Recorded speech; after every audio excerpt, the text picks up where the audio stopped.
ଯଦି ରାବଣର ଲଙ୍କା ସୁନାର ଥିଲା ତେବେ ତାହା ଜଲିଲା କେମିତି? କାହିଁକିନା ସ୍ୱର୍ଣ୍ଣ କେବଳ ନିଆଁରେ ଜଲେ ନାହିଁ, ଚମକିଥାଏ ମଧ୍ୟ। ବାସ୍ତବରେ ଯେତେବେଳେ ରାବଣ ହନୁମାନଙ୍କୁ ବନ୍ଦୀ କଲେ ଠିକ୍ ସେତେବେଳେ ରାବଣର ଆଦେଶରୁ ହନୁମାନଙ୍କ ଲାଞ୍ଜରେ କପଡ଼ା ଘୋଡ଼ାଇ ଘିଅ ଢଳାଗଲା ଓ ନିଆଁ ଲଗାଇ ଦିଆଗଲା। ହେଲେ ହନୁମାନ ତାଙ୍କର ଦିବ୍ୟ ଶକ୍ତି ଦିବ୍ୟ ରୂପ ଧାରଣ କରି ଲଙ୍କାର ସବୁଆଡ଼େ ନିଆଁ ଲଗାଇଦେଲେ। ଦେଖୁ ଦେଖୁ ସମ୍ପୂର୍ଣ୍ଣ ଲଙ୍କା ଜଲିବାରେ ଲାଗିଲା। କିନ୍ତୁ ଲଙ୍କା ଜଲିବା ବଦଳରେ ଚମକିବାକୁ ବସିଲା, କାହିଁକିନା ସୁନା ନିଆଁରେ ତେଜସ୍ୱୀ ହୋଇଥାଏ। ଠିକ୍ ସେତେବେଳେ ହନୁମାନ ଯାଇ ରାବଣର କାରାଗାରରେ ପହଞ୍ଚିଲେ, ଯେଉଁଠିକି ଶନିଦେବଙ୍କୁ ବନ୍ଦୀ କରାକି ରଖାଯାଇଥିଲା।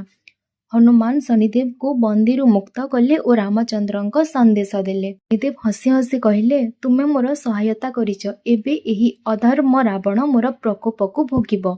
ଏତିକି କହି ଶନିଦେବ ତାଙ୍କ ଦୃଷ୍ଟି ଲଙ୍କା ଉପରେ ପକାଇଲେ। ବାସ୍, ଏତିକିରେ ତାଙ୍କ ଦୃଷ୍ଟିର ପ୍ରଭାବରେ ସ୍ୱର୍ଣ୍ଣର ଲଙ୍କା ଛାରଖାର ହୋଇଗଲା।